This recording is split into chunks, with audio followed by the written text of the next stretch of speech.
है आशा क्षत्रिय संघर्ष समिति के बैनर तले अंतर्राष्ट्रीय महिला दिवस आप लोग रामगढ़ के 52 व्यक्ति पर कराए, क्या कुछ संदेश रहेगा और अंतर्राष्ट्रीय महिला दिवस के अवसर पर क्या कुछ कहना चाहिए? सबसे पहले आज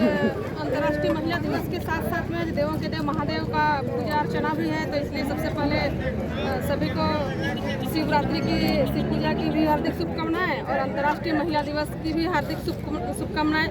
मेरा संदेश रहेगा, जिस तरह से अंतर्राष्ट्रीय महिला दिवस क्यों मनाते हैं कि अंतर्राष्ट्रीय महिला दिवस मनाने के पीछे का इतिहास था कि एक मजदूर का आंदोलन था, उनको सही से मानदेय नहीं मिल रहा था, उनको अधिक देर तक काम करना पड़ता था, उनको मतदान करने का भी अधिकार नहीं था। इसको लेकर के उन्होंने आंदोलन किए थे और वायदे किए थे सरकार को कि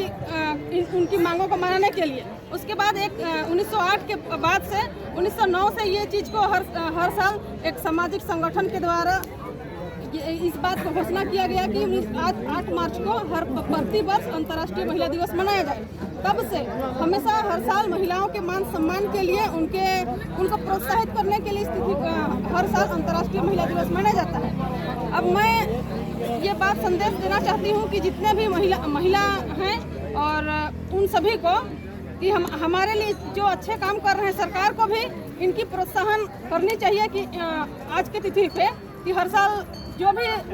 उपाधि उन्होंने हासिल करते हैं, आज की तिथि पे उनको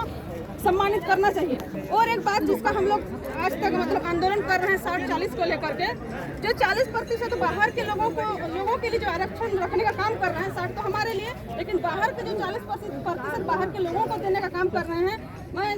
JBKSS का केंद्रीय अध्यक्ष महिला मोर्चा होने के नाते इस बात को कहती हूँ, अगर सरकार महिलाओं का मान सम्मान देना ही चाहते हैं और क्या बोलते हैं जो बाहरी को देना चाह रहे हैं 40%, वो बात मैं आज इस मंच पे कह रही हूँ कि जो 10% का आरक्षण महिलाओं के, जो विधवा महिला होती है, जो तलाकशुदा महिला होती है, जो एकल महिला होती है, उन लोगों के लिए वो आरक्षित कर दे नौकरी में, रोजगार में, क्योंकि जब अकेले महिला हो जाती है तो उनको घर परिवार चलाने के लिए बहुत दिक्कत होता है। अगर सरकार नहीं करती है, मेरा मांग है आपके माध्यम से, अगर सरकार नहीं करती है तो अगर हमारी सरकार JBKSS की सरकार अगर 2024 में आती है तो जो 40% बाहर वालों के लिए बोलते हैं, उस चीज़ को हम महिलाओं के लिए इस चीज़ को सुनिश्चित करने का काम करेंगे कि जितनी भी विधवा,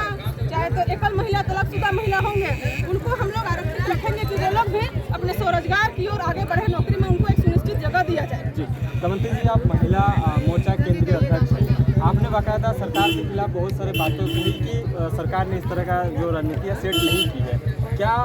JBKSS अगर चुनावी मुद्दे में आते हैं तो महिलाओं को प्रायोरिटी देगा, जिस तरह से अभी लोकसभा विधानसभा है, उसमें कितना ज़्यादा इस महिला मोर्चा की तरफ से संदेश रहेगा? क्या कुछ उसमें सीमित कोई लिमिटेशन रहेगा कि कितना सीटों पर कुछ उतरने का चांसेस है? सीटों पर लड़ने के लिए हमारा महिला टीम के साथ भी बात हो रहा है, एक दो सीट में जैसे उतरने को लेकर के लोकसभा में उम्मीदवार वो लोग रहेंगे और इसका घोषणा हम लोग जल्दी करेंगे। मतलब हर सीट से ST SC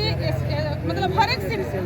सीटों से जनरल कैटेगरी भी रहेंगे, ST SC भी रखने का हम लोग काम करेंगे और महिला लोगों के लिए भी रखेंगे, ताकि संदेश बढ़िया जाए कि हम लोगों ने किसी को नज़रअंदाज नहीं किए हैं, सबको समान अवसर दिए हैं। और अगर हमारी सरकार बनती है तो जो बात को अभी हमने कुछ देर पहले रखे, उस बात को लागू करने का काम करेंगे। महिलाओं का मान सम्मान अगर देना है तो उनके लिए कुछ जगह सुनिश्चित करना चाहिए। वर्तमान सरकार जो है वो महिला के सशक्तिकरण के लिए एक योजना पास किया है जिसका नाम है विधवा विवाह। क्या लगता है आपको उस योजना से जो है महिला सशक्तिकरण होता है? देखिए, विधवा विवाह वो किसी के भावना के ऊपर निर्भर करता है। आप जबरदस्ती किसी को विवाह नहीं कर सकते हैं। विगत कुछ दिन पहले का एक आध महीने पहले का हम लोग घर का घटना है कि मेरी अपनी ननद वो विधवा हो गई है, 6 महीने का जुड़वा बच्चा है, एक ही परिवार थे। अब उनको शादी करने का कोई रुचि नहीं है कि हमको 6 महीने का बच्चा को ही पालन करना है। उनको अब जबरदस्ती कैसे किसी को विधवा विवाह कीजिए? ये बात है कि अगर किसी का इच्छा रहे तो उसको पुनर्विवाह किया जा सकता है। अगर कोई सोच रही हो, अगर कोई किसी को दबाव नहीं डाला जा सकता है कि ये करबे करे। अगर मान लेते हैं किसी को अगर इच्छा रहता है, अगर उनकी उम्र भी नहीं हुए रहेगी, अगर पुनर्विवाह करना चाहेंगे तो अच्छी बात है, क्योंकि पुरुष में भी होता है, अगर विदुर हो जाते हैं तो वो भी शादी कर लेते हैं। इसलिए अगर चाहे तो कर सकते हैं, लेकिन अगर ना करें तो उनके लिए क्या करना होगा? घर परिवार की जिम्मेवारी लड़कियों में बढ़ जाती है, महिलाओं में घर परिवार की जिम्मेवारी पहले पुरुष समाज करते हैं, लेकिन जब वो ना रहे तो उनको घर का रोजगार के साथ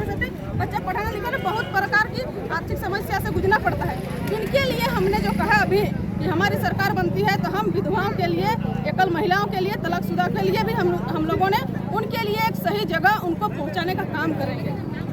आप एक आदिवासी महिला हैं, क्या लगता है